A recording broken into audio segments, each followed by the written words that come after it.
बिस्मिल्लाहिर्रहमानिर्रहीम। अस्सलाम वालेकुम। एक दफ़ा हज़रत मूसा अलैहिस्सलाम एक कब्रिस्तान से गुज़र रहे थे।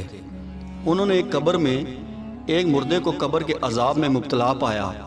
कब्र की सख्तियाँ उस मुर्दे पर बेताशा हैं। मुर्दा कब्र में ज़ोर ज़ोर से चीखें मार रहा था, चिल्ला रहा था। हज़रत मूसा अलैहिस्सलाम उसको देखकर आगे अपने काम को चल बसे। जब वो शाम को अपना काम करके वापस उसी कब्रिस्तान से गुज़र रहे थे तो उन्होंने देखा वही मुर्दा जन्नत की नेमतों से खुश हो रहा है। उसको तरह तरह के फूलों और खुशबुओं से नवाजा जा रहा है।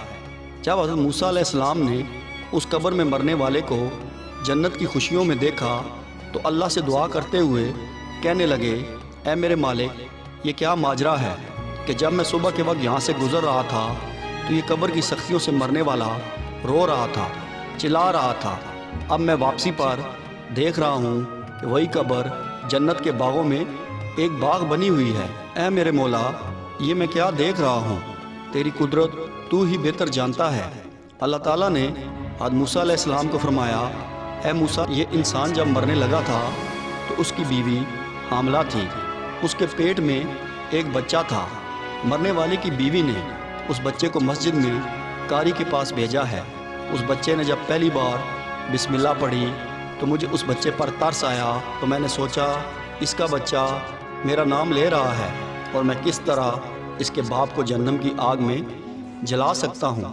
मैं तो गफूर रहीम हूँ, जो कोई मुझे एक बार याद करता है मैं उसके सारे गुनाह माफ़ कर देता हूँ। जब इसके बच्चे ने पहली बार अपनी प्यारी सी ज़ुबान से मासूमाना अंदाज में मेरा नाम लिया तो मैंने उस मासूम बच्चे के नाम लेने पर इसके बाप की कब्र के अजाब को दूर कर दिया है।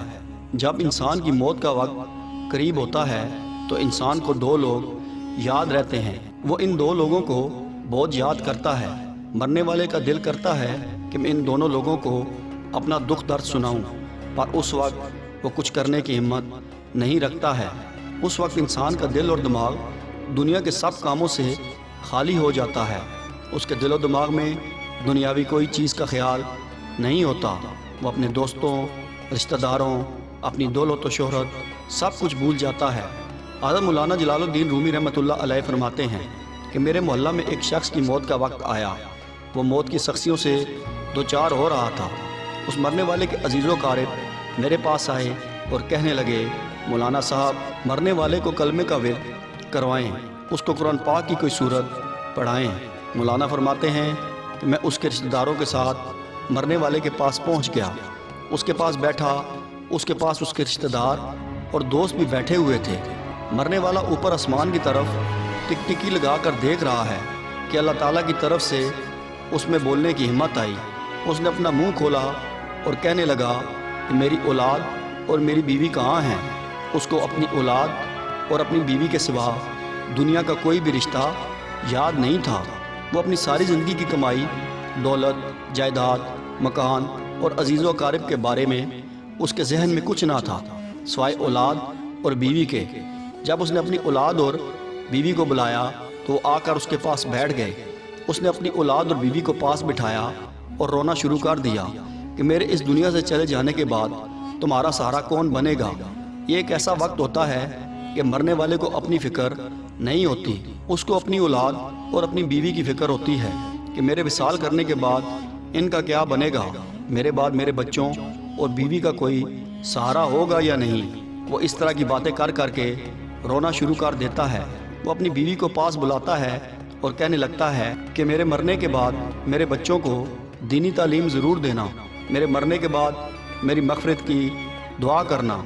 आपकी दुआ मेरे लिए कब्र की सख्तियों को कम कर देगी और मुझे जन्नत में दाखिल होने में मेरी मदद करेगी। हज़रत मौलाना रूमी रहमतुल्लाह अलैह फरमाते हैं कि वो मरने वाला रो रो कर अल्लाह ताला से ये दुआ कर रहा था कि अल्लाह, मेरे बच्चों को कुरान की तालीम से आरास्ता फरमा।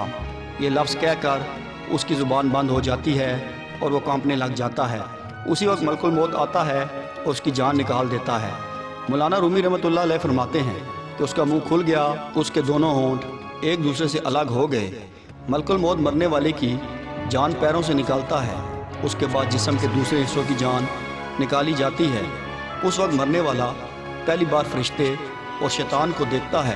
اس وقت ایک طرف تو شیطان مرنے والے کے دل میں غلط وسوسے پیدا کرتا ہے اور دوسری طرف مرنے والے کے اپنے عمل کام آتے ہیں۔ اگر مرنے والا نیک ہے تو اللہ تعالیٰ کی طرف سے ہی اس کی زبان سے کلمہ نکلنا شروع ہو جاتا ہے۔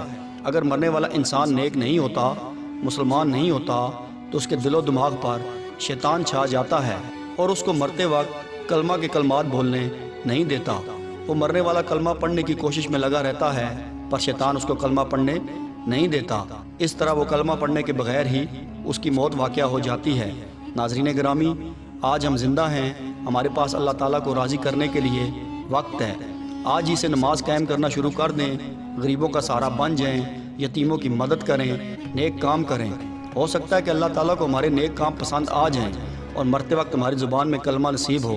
اللہ تعالیٰ سے دعا ہے کہ اللہ تعالیٰ ہم کو نیک کام کرنے کی توفیق عطا فرمائے۔ آمین۔